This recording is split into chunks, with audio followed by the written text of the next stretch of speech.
Hey everyone, this is Charles Dimitri from loungeboudoir.com with another episode of Boudoir Pose Breakdown. And in this episode, we're going to take a close look, at a pose that draws its inspiration from a classic movie, well, classic as far as pop culture goes, from the early 80s. Can you guess what that movie is? I think you have a pretty good idea based on the title of this video. I'm also going to reveal something that I discovered breaking down this pose that is very interesting, and I think you'll want to stick around and find out what that is. So in coming up with a name for this pose, I couldn't help but think about that iconic scene in the movie where the main character, where she's dancing on stage, and at some point she gets into a chair, reclines back, tilts her head back, reaches up and pulls this chain where this deluge of water falls on her, just soaking her to the bone. That shot, that pose, has been parodied on Saturday Night Live, as well as probably dozens and dozens of other shows. So it may seem familiar to you already because it's been in our culture, in our pop culture, for like 3 decades now. This pose showcases a woman's body from head to toe in a very stylized profile shot. The parts that are featured are the arms, the face, so the face in profile, the chest, the stomach, the legs, and the hair. Where have you had a boudoir pose that features the hair? But if your client has long hair that drapes down behind her, this is a very good pose to show that off. One thing this pose does is that it links iconic Hollywood imagery with boudoir. So it gives off the impression that this pose is somewhat of a classic or reminiscent of something that is classic. We may not be sure what that something is, but it certainly feels kind of special. It feels familiar. In a sense, this pose is saying, I'm not your typical run-of-the-mill boudoir pose. Its status is elevated in some way.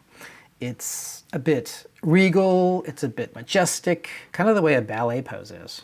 Now, here's the part I was teasing at the beginning. There is a relationship present in this pose. Can you see it? So the relationship is between the woman and the window/light. If we didn't see the window, we wouldn't know where the source of that light came from. So it's really important that we see the source of the light in the shot. That establishes the relationship. And by the way, this is not a real window, it's a fake window. I created it using a sheer white curtain, some black fabric, a background stand, strobe, and a modifier. So if you're interested in seeing a little bit more behind the scenes of how I did that, I will put a link in the description to another video where I show you that. So I believe it's this relationship between the woman and the window and the light that makes this pose special. It makes this pose work so well. It may not be obvious to you at first. I mean, it wasn't to me. I didn't notice it right away, but in deciding to talk about this pose, I kind of discovered it. It's something that I can use, or you can use in the future with any window and pose that is sort of directed, they're sort of facing each other. There is definitely this relationship, and it's the light from the window that makes the window come alive. And it's that exchange between, a human being and something that is metaphorically alive that elevates this pose. So if you want to include this relationship in your shot, obviously make sure you show the window along with the woman so we get that exchange going.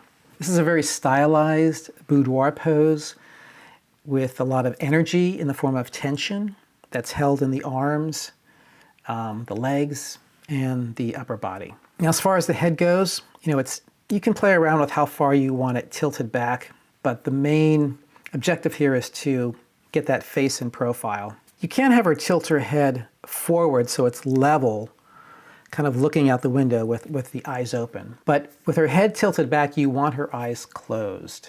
So she's kind of savoring the moment here. With eyes opened, she'll probably look possessed. That's not a good look. Have her arch her back as much as she can. That'll create a nice curve back there. My subject has some back issues.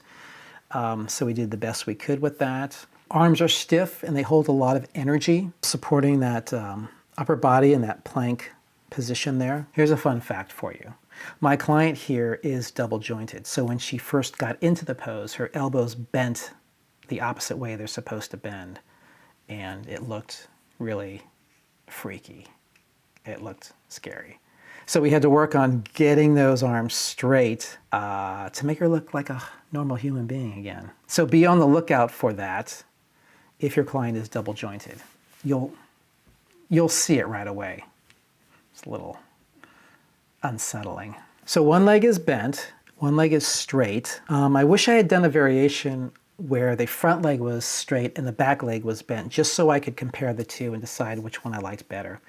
Didn't think of it at the moment, but if you do this pose, you can certainly try that for yourself. As you can see, it's critical that the toes are pointed or it will lose those classic regal overtones. And if you're doing this pose on a bench, it's easy for her to just grab the sides of the bench. But if you're doing it on another piece of furniture, I don't know what you would be doing it on, maybe the edge of a bed, possibly, then you're just gonna have to find a comfortable position where she can still get in that reclined sort of triangle shape, actually. So make sure she's creating that sloping angle with her body and that at least one of her legs is straight. So you get that almost like head to toe angle going. It's actually kind of a leading line, if you think about it, from her toe all the way up to her face.